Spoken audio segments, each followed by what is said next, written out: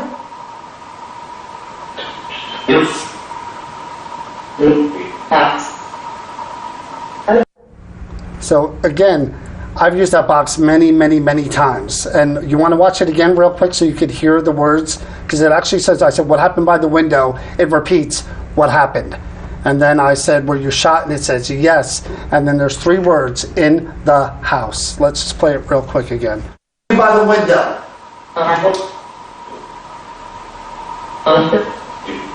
Gun? Did somebody shoot you?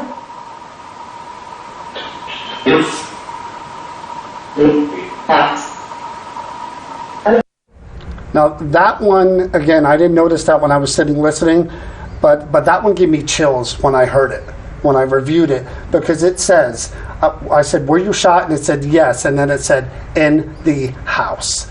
It never puts words together like that, that app. I never saw this before, No. so it's a little unnerving. I mean, that, Shakes you up a little? gives you chills. And the next one's going to do the same thing because we talked about the British being the ones that shot her. John was coming up the stairs, and the obelisk says, here's the clip. British. Wow, British. Whoa. I That saw was the look on clear your face, as- and I saw you shake your head. 2,000 words, David. What are the odds that we're going to get that word in that house? I mean, again, we're putting something together here that really tells the story of what happened here. This next clip here, same area. I'm in the room. I'm just asking questions. A light anomaly flies into the room. You'll see it. And then there's a knock in the room right after you see this anomaly fly in the room. Let's play that clip. I mean to disrespect you or disturb you. This looks like a child's playroom. Any of the Caldwell children still here? Maybe you come up here to play still? Looking for your mom?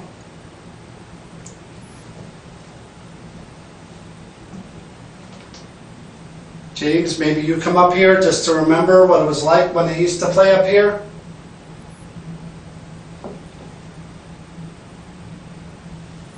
Did you hear that? Who was that? That wasn't you? That was a knock, right? That wasn't you? No, it was right over here next to me. So what's interesting is that you and I have discussed this as well. It was a 2-story house when they lived there. I mean, 2-room house when Right. they lived there. After the fire, they built it to 2 floors and a loft. Right. And the plan was that the children may have... Probably they would sleep up on the Right. in the loft area. And here we are, we're getting interaction in that area as if there's almost like a feeling of regret or missing, and just telling the story in that area a lot. We've gotten a lot of activity in that area. I mean, what do you sort of attribute to the goings on those levels? I mean, I don't know what happened in the years after. There may have been people, some of the people who lived there may have slept up there. I don't know. because there are toys and things up there. I mean, Yes. maybe, again, if the children are there, maybe that's where the spirits... A lot of things are donated also that you have there? Everything is given to us from different places. Yeah, so objects could hold energy as well, in theory. Yeah. This last clip here, again, sort of brings it all together. And remember British, remember all that we've heard about Hannah, the interaction. That camera that I'm talking to you about, that maps figures. In that same room I was talking about, there's a figure, and then listen to the words at the end, and I want to get your reaction to it. Let's play that clip.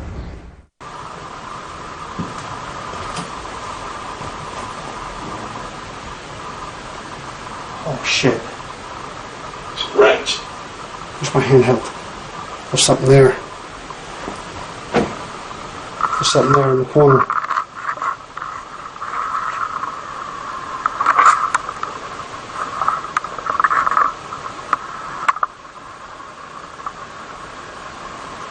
Are you in there? In that bed. There's a child's crib right there in the corner. Child's crib right there in the corner.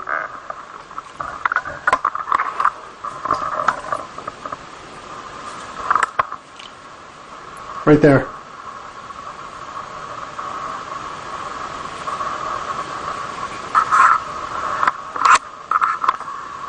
Right there is the crib. And right there is whatever it is in the crib.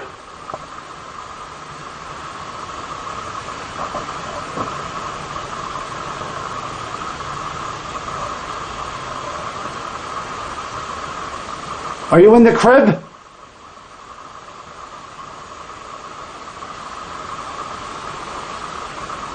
Are you in there? I could see you laying in the crib.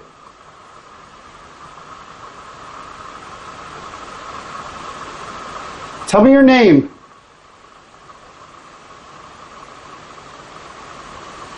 Brought fire. Oh my God, they burned the house down. Oh my God. It said British when I was coming up the stairs, and now it says brought fire. Oh. Real quick, you have to explain why your shots were like that. Well, I'm basically in the house by myself that night. You were supposed to be with me, but something happened, and I'm alone in the dark doing all of this, which, you know, a lot of people don't recommend. But I actually set up that stationary camera, and that figure appeared in the crib. And I'm literally grabbing the stationary camera, trying to get a shot of it to prove what I'm seeing, because you can see from my angle, I can't see anything with my naked eye, but it is mapping something laying in that crib. And then, right after hearing British coming up the steps, what were the words? Brought fire. And that's when June 7th, 1780 is when the house was burned down during the Battle of Connecticut Farms. I mean, to put all that together, what do you think of that evidence? I mean, doesn't it tell the story of... It does. Some of these are new to me, and it's a bit unnerving, as I said. And shakes your tree a little? Well, and I was once very skeptical, but after all these times that you've come and the things that we've seen over the years, it's more and more compelling that there's something there in the house. Well, we're going to be back there again many more times doing events there. David, I can't thank you enough for being here. Thank you so much for joining us. Thank you for having me, and I can't wait to show this to everybody. Thank you all for watching this episode of New Jersey Paranormal. We'll see you next time.